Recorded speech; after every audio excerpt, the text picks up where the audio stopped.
All right, it's time for yet another fabulous Sunday night news and nonsense.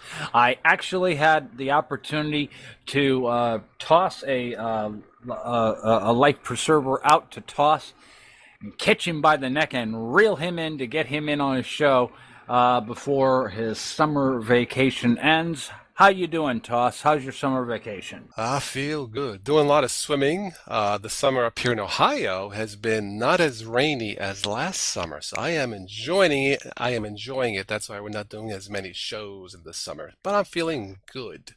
We're going to have to get you some lead shoes to wear in that swimming pool for not showing up to do shows. I have to go now. Goodbye.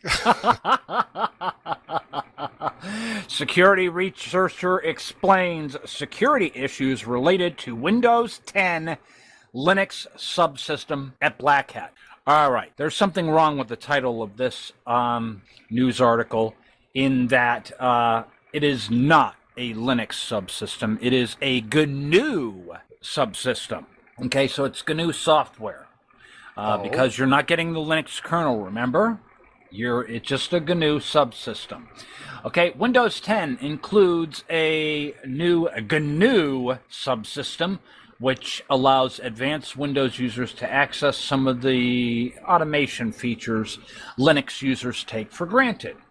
Security company CrowdStrike has recently noted that this increased the attack surface for Windows users and reduced their safety. Now, with Black Hat currently going on, Alex Lonskew, chief architect at CrowdStrike, has explained exactly what their issues are with Linux embedded in Windows. And he stated by noting that Linux on Windows was not running inside a Hyper-V hypervisor and had full access to the raw hardware, and that the Windows file system is also mapped to Linux and therefore had full access to the same files and directories. So I'm confused. Is both Windows and Linux at fault here? Seriously, I'm not really sure. Let's face it, folks. You know, Microsoft has been looking for a way to keep developers locked into using Windows. Let's face it, if you need Linux to get something done, use Linux. Yes. If anything, recovery has taught me in staying sober, and I've got almost 7 years of sobriety, one thing that I have learned that entire time that comes with me every day: half measures avail us nothing. And this is a prime example of that right here. Now, maybe they'll be able to really make something of this. Who knows? Maybe this is maybe they're eventually going to be transitioning Windows over to Linux. Wouldn't that be something? Wow. Yeah. Time will tell, right? Microsoft Linux. Oh no, it's not happening. What you got, Toss? Well, speaking of security, this is from last month, but it is important. Back around, July 18th, I guess 2 million Ubuntu forum passwords were breached. So if you have or use Ubuntu forum, you may want to change your password. That is a lot of passwords, Battery. Yeah, and there was some mention of that. Every time this happens, this is always mentioned on the Cup of Linux forum. And then, of course, I always chime in and say, note to everybody, make sure that you keep your passwords updated and changed and that sort of thing, so that, never use the same password for each and every single website you access. And make sure you have a safe place to store your passwords, otherwise, if you get hacked, they're going to have your guts for garters. For sure. Linux botnets on a rampage. That's right. Everybody loves a good DDoS or distributed denial of service attack. Linux operated botnet distributed denial of service attacks surged in the year's second quarter due to growing interest in targeting Chinese servers, according to a Kaspersky Lab report released this week. South Korea kept its top ranking for having the most command and control servers. Brazil, Italy, and Israel ranked among the leaders behind South Korea for hosting CNC servers, according to Kaspersky Lab. Toss, I think we're getting to a point now where companies are going to be, competing against each other by using these stupid DDoS attacks, because basically, these DDoS attacks, when a denial of service attack is being used against a server, and this is something we've seen a lot on IRC, you can't use it because, it's using up all the requests. And can you imagine trying to go to your favorite website? Could you imagine if somebody were to DDoS Netflix and you want to watch your favorite movie and you can't because some jerk has 100,000 botnet computers, constantly sending requests to Netflix? Can you imagine? And the thing is, I'm thinking in the back of my head, what's to stop companies like Comcast or other cable companies from pulling crap like this? Oh, joy. But seriously, we try to be secure with Linux, but how do you know? Is it even possible to be 100% secure or 99% secure? Once you get on the internet, all bets are off, right? Absolutely. I mean, the only way to be truly safe is to throw away all technology. Yes. Rip all the wires out of your home. No electricity either. No running water. Fred Flintstone. There we go. Yabba dabba do, and go out and make friends the old-fashioned way by shaking hands. Ba ba ba boo. What's up, Barney? What you got, Toss? Well, I have an update that we talked about it briefly. Manjaro, it's been in my test laptop for about 3 months now. It's stable. I did have a problem last month. I had no updates for over. All right, you broke up on me, Toss. Can you try that again? Yeah, I had problems updating Manjaro last month, but with some terminal commands, I got it fixed. I received no updates for an entire month. Yes, that is something that I am aware of as well. And while every attempt is made by the Manjaro team to get updates out as quickly as they can, this is one that, it took a long time. Even I was kind of worried about it. Yeah. But in terms of, I know I had stated previously that I was going to try and do a monthly release of Manjaro Cup of Linux edition, but the thing is, we haven't been getting any new key rings or anything like that would really warrant a new rebuild. So that's why I haven't been doing them. I only intend to do a fresh rebuild when there's actually going to be a need, so that when somebody downloads the ISO image, because every time you install a Linux distribution, I don't care how new it is, you're always going to get updates the day after, the day you install it anyway. Yes. But there have been really no major enough updates that would warrant a rebuild, so that's the only reason why I haven't done that. Okay. It is good to hear, though, that you were able to figure out your issue, and I was surprised when you were telling me before the show the steps you had to take to repair that issue, because I've never actually had to run that command myself. So I think that's quite odd. But hey, funny little anomalies like that happen from time to time. Yeah, it works. All right, well, you remember before the show I was telling you that our buddy Alan Pope, who's been on the Cup of Linux show a number of times, is in the news. Absolutely. Well, according to this article, Windows 10 anniversary update has been deleting Linux partitions, Toss. What? Do you believe that? Yes, and Alan Pope really? made this claim. And the thing is, Alan Pope, community manager at Canonical, took to Twitter recently to complain that he has seen several reports of folks claiming that the Windows 10 anniversary update has been deleting partitions containing Linux operating systems.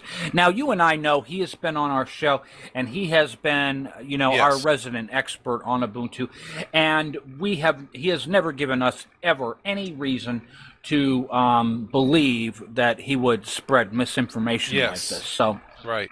It is odd. I updated 2 machines to Windows 10. It did not happen to me, but hey, anything's possible. So at any rate, the recommendation is to wait a little while before running the anniversary update for any of you who are using Windows 10, if you are in that select group that's getting that update at this point, because there have been reports of Microsoft removing Linux partitions, and if this is something that they did by design, shame on to you, Sativa Nadella. They're trying to be sneaky. Well, you remember earlier this season we were talking about how Microsoft's been investing in being able to have the rights to grow marijuana or something like that. Yeah. Oh, so that's what they mean by cloud service. They're in a cloud, all right. Wait a second. Okay. Your turn, Toss. All right. Well, the last real news I have, Google, there's a report that Google, by the end of this year, by the next Christmas shopping season, will come out with their own 100% hardware, software certified Google phone. That is welcome news. Awesome sauce. So I have 3 more. Gamers out there, Warhammer, Mac and Linux versions are on the way. No release date just yet, but it's coming up really soon. All right, and then, of course, for those of you who want to get in on getting a System 76 machine, they have a pop quiz giveaway, and they are celebrating this because of the school year coming up. So if you want to get in on the System 76 Pop Quiz giveaway, just do a Google search for System 76 Pop Quiz giveaway, and go ahead, sign up, register for it, and good luck to all. And then finally, before we go into the nonsense report, your favorite application for Linux, Toss, Microsoft launches Skype 1.4 for Linux with support for bots. Yes, finally. Ever since it launched the alpha version of Skype for Linux, Microsoft has been releasing updates on a weekly basis. That is WEAKLY, not WEEKLY. Oh. So today the company is introducing version 1.4 of the application with improvements and one exciting feature. Toss, what do we need bot support on Skype? You tell me.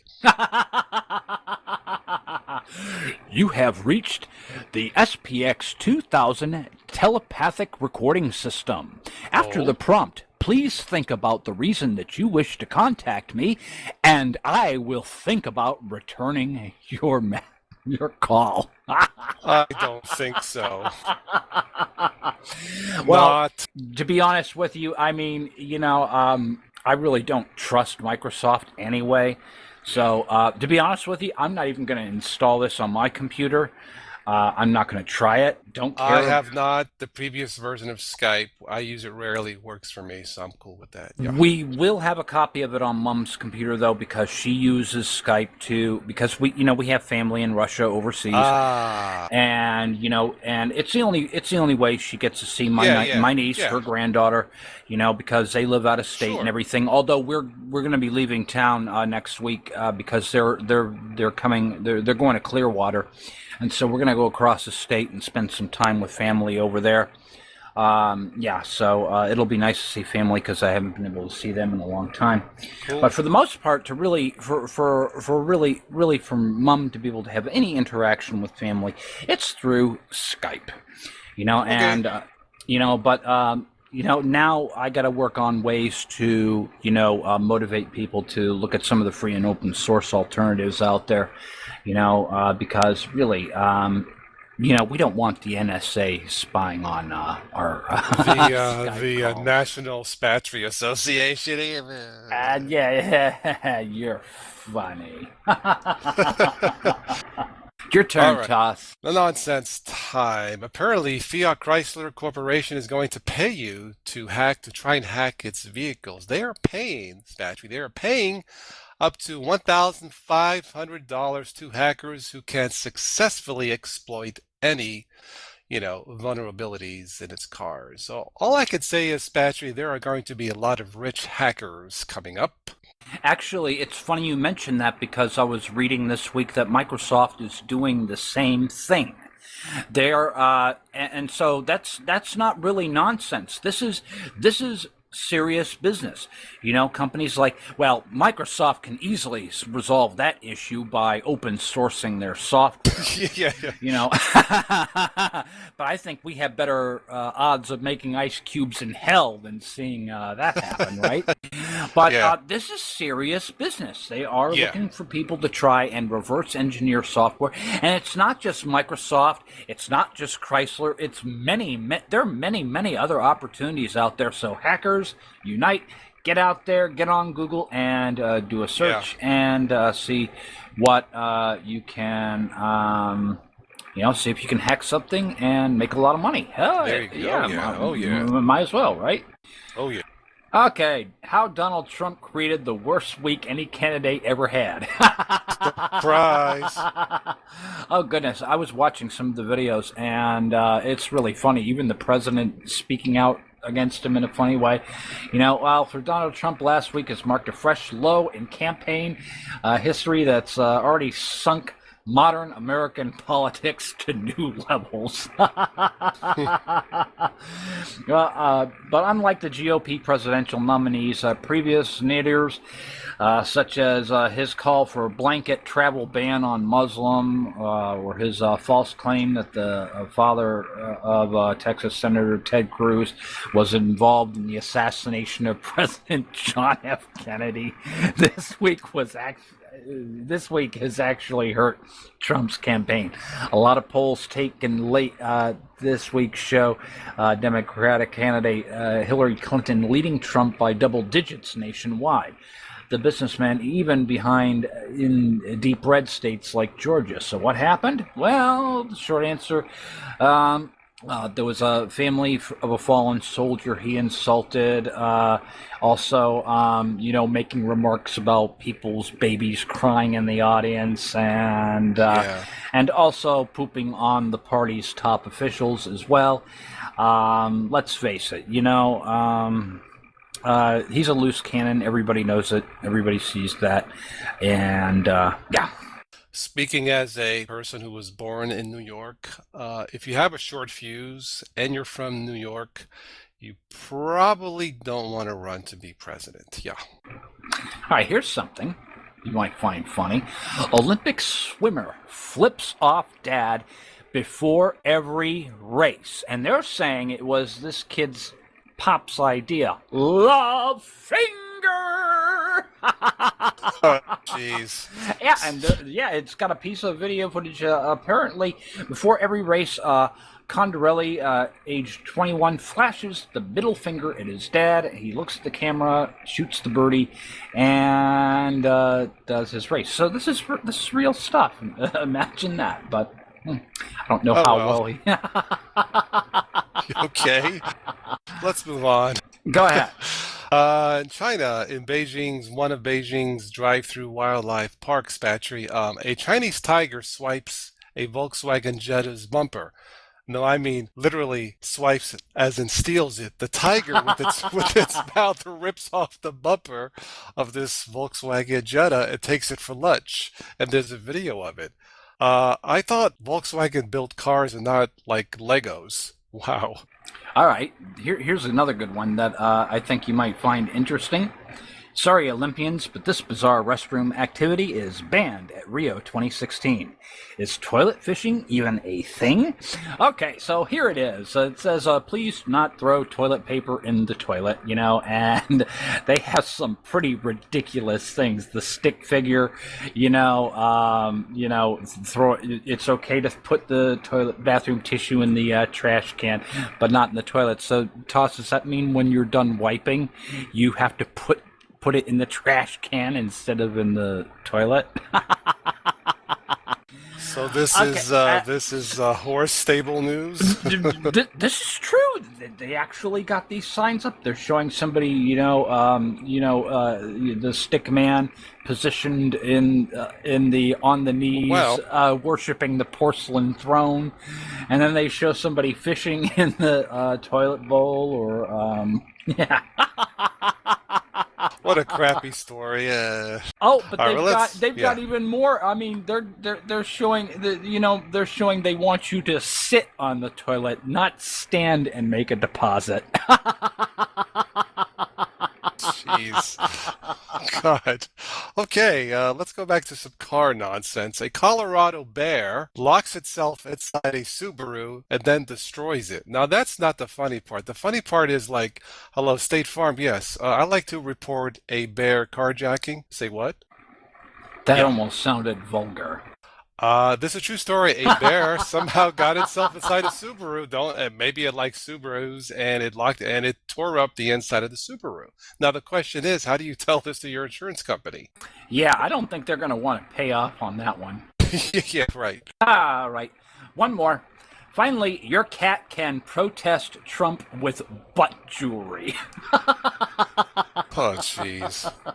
Yeah, it's this cute little gold medallion with and you remember those animated pictures you used to get in the Cracker Jack box as a kid? Yeah. Yeah, it's got a picture of Donald Trump, yelling and that sort of thing, and it's a gold little piece of jewelry that you put around cat's tail that goes right above the sphincter there, and as Kitty Cat is walking along, there's Donald Trump's face. Goodness, who comes up with this stuff? This has got to be one of the most bizarre political years I have ever. I don't watch it too much. It just gets too much and too ridiculous on both parties, really. But it's bizarre. I have to say that I have no view on either side at this point right now because, and I'm not going to take a side on this really. It's just that the Trump side, you got to admit, is a lot funnier than anything that's going on in the Hillary camp, at least that I could find. So, absolutely. But but really, for right now, I think both of our choices kinda stable or horse stable toss. I was feeling the burn, but Bernie did not get it, so it's yeah. Houston, we have liftoff. So at any rate, well, that's all I've got. You got anything else? Well, briefly, I've been car shopping since the end of June for my son's first car. There's a lot of junk out there. How old is your son now? He just turned 17. Oh, congratulations. Yeah, he's becoming a man now, so he needs a car. Yeah, he passed his license test the first try. Super proud of him. We've been searching for cars. I thought I could fit him in a used Toyota RAV4 because they're so reliable, but he's too tall. So we have to look at other vehicles other than, Toyotas and Hondas. And man, I've come to the conclusion after internet shopping, not physically shopping, but, comparing and research. I've come to the conclusion based on what I've read, not personally tested, but what I've read the last month and a half. If you're not buying a Japanese car like Honda, Toyota, I've come to the conclusion that what's left is scrap metal. Funny you mention that. I've always enjoyed driving Toyotas and Hondas. I mean, they're good mileage, and Yeah. Well, I mean, geez, my Honda, goodness, that thing was that thing, the mileage on that thing. I mean, you can just keep running and running and running and running and running those things, and pretty much, I understand that if you even if you can get the odometers so high that the automobile manufacturer will actually buy the vehicle back from you so that they can do tests on them, and that's something I've heard of. So yeah, I mean that's got to say something. It's not surprising. Why can't American vehicles have that kind of longevity? It's all about planned obsolescence these days. It's terrible. That's why we use Linux to combat it. Yeah, really. Look, I don't know. I just go by what I read. I've seen used Lexuses with 200,000 plus miles for sale, looking pretty good condition. So, hey, there you go. Copy Lexus, right? Okay, yeah. All right, that sounds good. All right, well, best wishes to your son there, and I hope that you're able to get him a decent car so he can get back and forth to college and all that other good stuff. Now, you mentioned you're going to be back on vacation next week, so we're not going to have a news and nonsense report next week. Well, I hope, but I'm sure we'll have one again one day. Yeah, not really vacation, just, trying to enjoy the summer, swimming, going for a walk and stuff like that. Because last summer here in Ohio, it rained most of the summer and I really didn't enjoy it. But it's been the opposite this summer. So, it's not Florida, Spatry, excuse me, you live down there. But in Ohio, we don't have, Yeah, I know. yeah. Oh, Yeah. well, yeah, not next weekend, but just, we'll keep the crew posted. Yeah. All right, no problem. But at any rate, this is. Why don't you take us out, and then we'll call it a night here. Okay, thanks everybody for listening in on another Cine Report, the Sunday Night News and Nonsense Report. You can usually catch us every Sunday night at 8 p.m. Eastern. I suspect Spatry will get back on schedule here sometime in September. What say you? Yeah, well, definitely. Now, not last week, but the week before last and the week before that, we didn't actually have a Cine Report, but I was actually here reading news reports. It's just that I wasn't recording anything because, well, the show's not the same without Toss, and Deckard hasn't been around either, so I really haven't had a show host. So it just didn't make any sense. But the thing is, I try my best to hang out here every Sunday night. So if you guys want a chance to interact with yours truly, I'm usually here on the weekends. So we're hanging out here, and I'll throw together some news articles and stuff, and then we can all have a nice little group discussion and that sort of thing. So, Yeah. but yeah, it is the summertime. Not that many people are sitting in front of the computers this time of the year, and Lord knows I have other things on my plate at the same time. So it's been nice to be able to take a little bit of a little break. But yeah, I do want to get some more videos up on my channel as well. So I'll be setting my sights on that as soon as I can. All right, well, thank Okay. you very much, Toss, and we will hear from you all really soon. Until then, peace out.